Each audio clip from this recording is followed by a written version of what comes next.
malo le soifua manuia faafetai folau i lenei vaiaso o le a mae. Ia sanga vi ia le atua ona o lona alofa tunoa i si o tatou atunuu. O le whaauawina o ngā luenga ma whaaiunga le kapeneta i lenei vaiaso sa lilifa i tūlanga masani i tūlanga tau soifua maloloina sa whaamaunia i nisi o ngase o le a auina atu i New Zealand mo tong fitinga whaafomai i lalo o le porkalame o le Samoa Medical Transfer Scheme.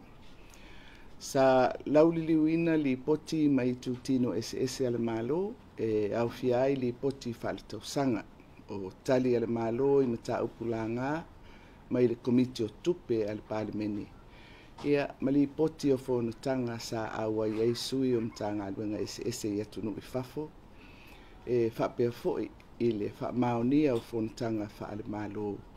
o le awa i atu i eisui o le malo i le vai aso fou. E au fia i nei malanga le usunga fono a Samoa i le tau au fianga taitai o le Pasifika o le a usuia i fiti i le vai aso fou. Ma o au o le a taitai le usunga fono a Samoa ma o le a talanoa i nai mata upu tupito mo le atina e ma le saunga le mu o atu motu o le Pasifika. O swinga o ngaonga o le tau ua le utuva ma o se lui tau pito whaingata le nei ua wheangai ma le lalurangi atoa i nei ona pō. O le nei vai aso ua tātou mōli mawina ai le Afioga o New Zealand i le wha malosi o Gabriel ona o matangi malolosi mangalua whapea longa. Ua wha mawina ai le tele o vaenga o New Zealand ua Afioga. Ua whaatino nei le tūlanga aloa ia, wha le malo i le vai fafo, le tāpao whaamtalanga mai le malo New Zealand, e tauala i le tātou mtanga aluenga o le vai fafo. Ai mai se lava i le tūlanga o iai o tātou tama whanau, o lo whai ngā aluenga i ngā aluenga wha vai taimi New Zealand. O loo whengai nei le tātou mtanga aluenga o le vai fafo, ma whaatawa inga, ma le mtanga aluenga o pisinisi a la manuia, ma le leipa. Ma nei wheso ta inga mō le wha mautuina o le tūlanga o loo iai a tātou tama whanau, ma lo lātou saunga le mu. E tele afianga o le vaenga o New Zealand, o loo iai whaatoanga o loo ngāruru e ai a tātou tama whanau i Hawke's Bay. O isi vaenga o New Zealand na afia e Aufiai, Northland, Aukilani, Tai Uruafiti, Bay of Plenty, Waikato, ma Tararua. O loo ngā lulu e whaatasi le suiso upu o Samoa ma ngā luenga whaavai taimi New Zealand. Ma sui o le mata ngā luenga o pisinisi ma tūlanga tau ngā luenga a New Zealand. E whisota i uma o tātou tangata whai ngā luenga whaavai taimi. Atoa ai ma whiutanga inga mō lo lato saunga le mu. O loo ngā lulu e whaatasi fōi ma sui o le Pasifika e whaatino le nei ngā luenga. E le o iai se li poti o se tasi o tama whanau o Samoa o ngā lue whaavai taimi New Zealand ua whaamaonia le Afioga pe ua maliu fōi i le nei whaalawe ma o loo mataituina pea i le taimi nei lea tūlanga. Ma o le mea lea, ia toa pea lea tunuu, ai mai se lava i mātua ma a inga o tama whanau Samoa, o loo ngā lurue whaavai taimi New Zealand. O loo whaangasolo nei ngā luenga, ma whisota inga ma le malo New Zealand, i wala uma, mo le whaamauti noa o le saunga le mu o a tātou tangata whai ngā luenga.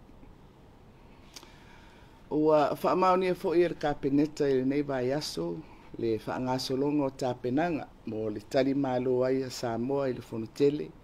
a taitai o malo o le taupulenga, lea o le a usuia i Samoa nei, i le tau whai unga o le tau sangafou luafe luasfulwha. O le lona luasfulu ono ai lea o fonotanga, talu mai le ulua i fono i le afe selau fitu tasi. E pei o na mua i whailo atu i le atunuu. O le ulua I taimi le nei ua tusi au ai taitai o malo le tau pulenga.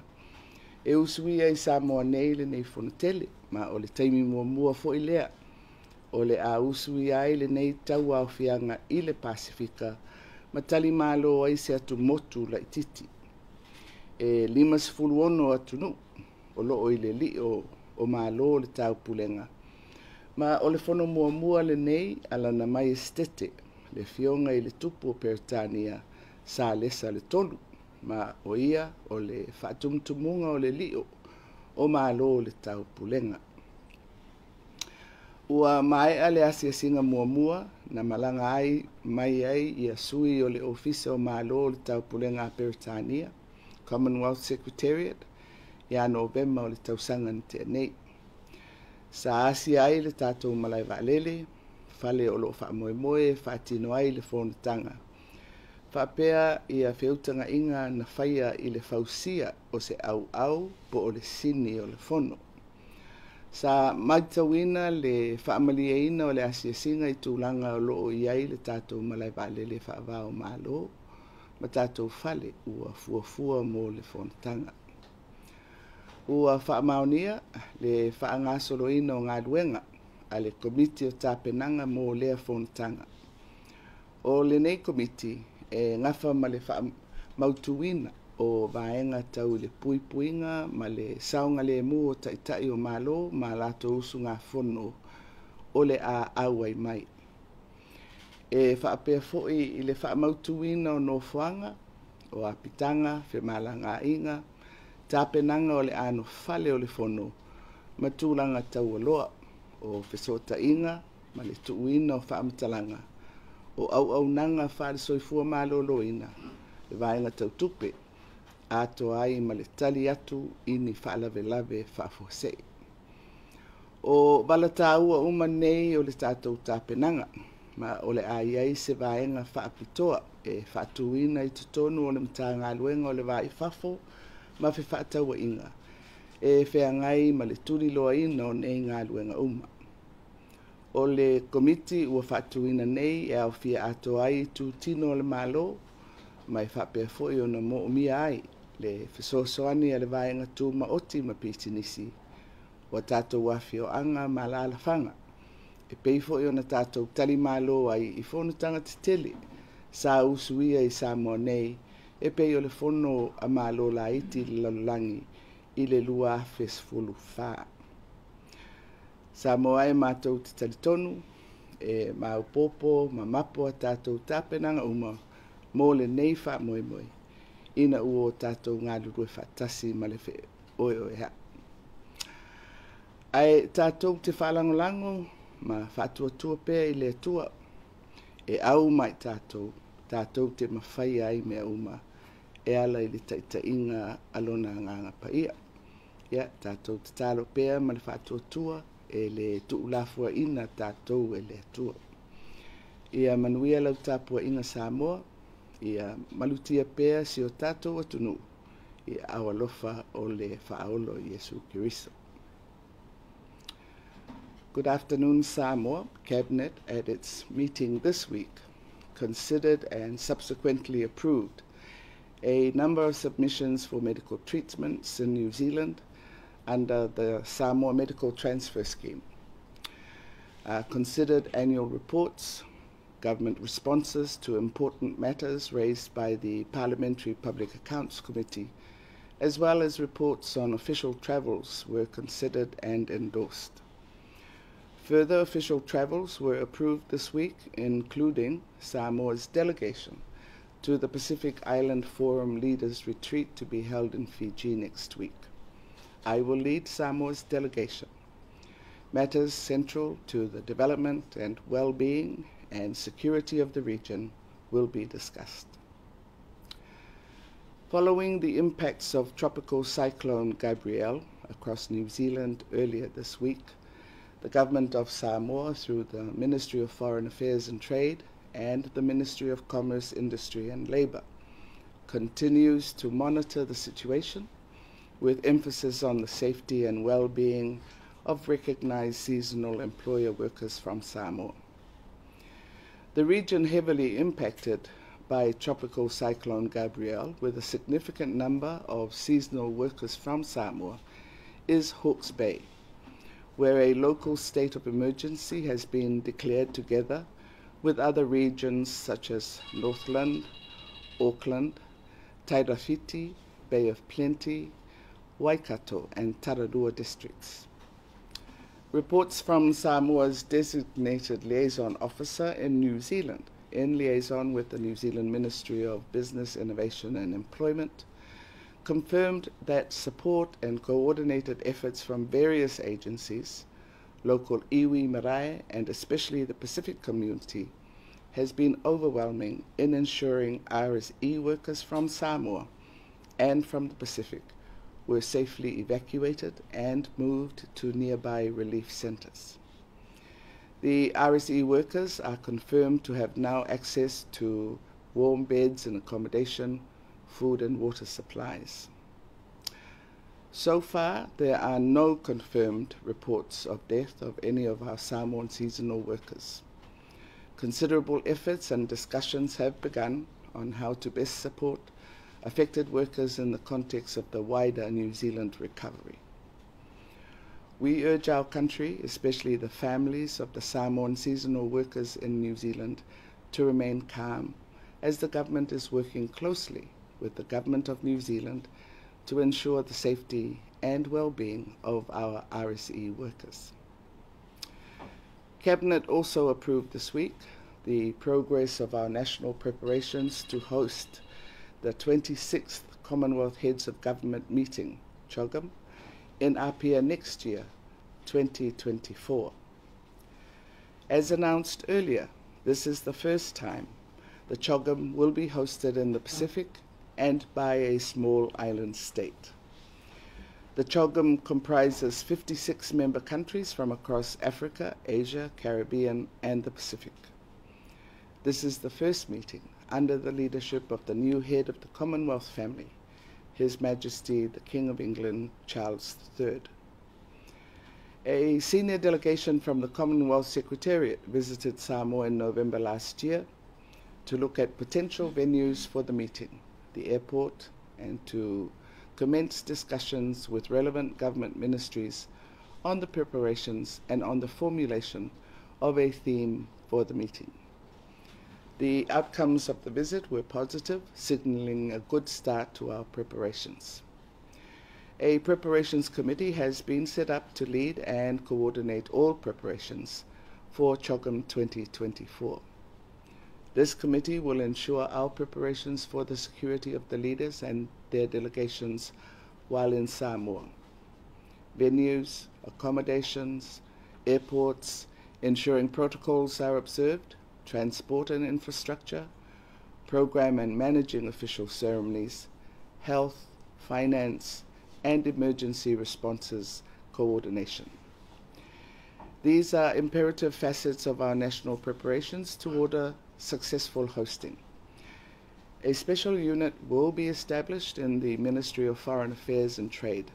to support the work of our committee. Our culture and experience are strong epitomes of our unity and hospitality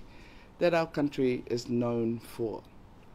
We will need everyone's support to ensure a successful hosting of the 26th Commonwealth Heads of Government meeting in Apia next year. God bless you all. Soifua Maia Manuia.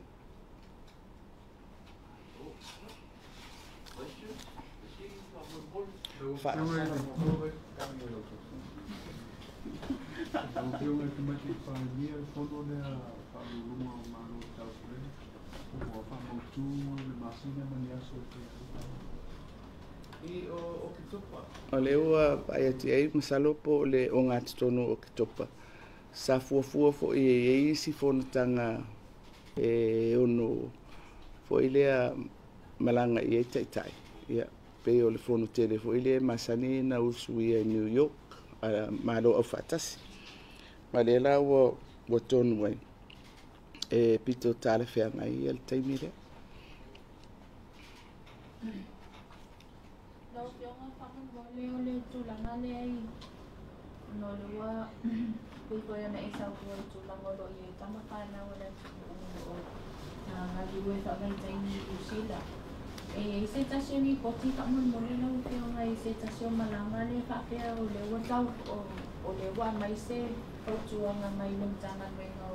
pisinisiya lang man niya malipay na iya paasala ni malangan yan na uli masino yan waria o lewa na tao iya tao fiya le tu mau malangan may tayo niya pa mo uli payo na pa man nino la iti mayaya tu lang pa mo ko daw ia ole malanga le na nalu ia o tele mau tino le whamitalanga whape whaasala malanga po whaasala tangata lai o malanga po le whaasala o en whaatanga e o e maliela o tele o manino le le na upu hoi le whape e whaasala na le pauli tu langa le iai o le ana sila kapeneta e tusa ua le tala whengai le malanga lea ma le whai unga le kapeneta na fai o le la ya nga ile kapeneta ia e matanga luenga ma le au whenga luenga le malo o e sa whengai la tau ma tapenanga ia e ui o le uta atia le whai unga le kapeneta to fia ni sio tato o whenga luenga luenga luenga pa mai temi wa iei ilo longa mo le pa o kidrea pa mo le o ia te au nei tai e au tanga vai e whaamali atu ia se whai numera ai o se whai numera tele pe afua i le au whainga luenga o Hawke's Bay ona o le vaenga le tele ai a whaatoanga e pito so tele fo ia tato au whainga luenga o loo ia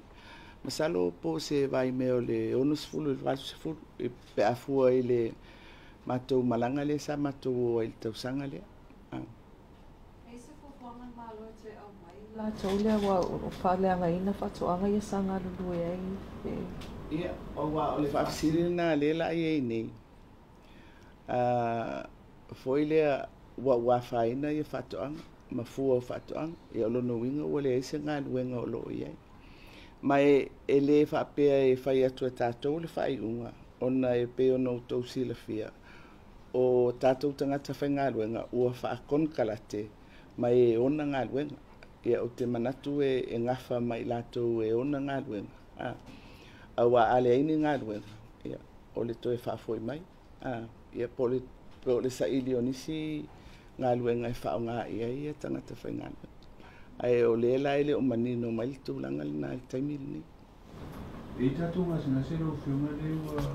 o tatou ski masa le tō whia ngase o whamaunia a wapo ngase ia le mo tō tia o le tele o ngase ia e pe o lo au mai i le vaitau le tele au vaenga o kanesa wana isi le fia le o ia tatou ia foi le tong fitinga mo i latou me se me foi radiotherapy o chemo ma tūlanga whapena pe o le fono e le pe lata isi se fulu ia ngase ia sa pasia ele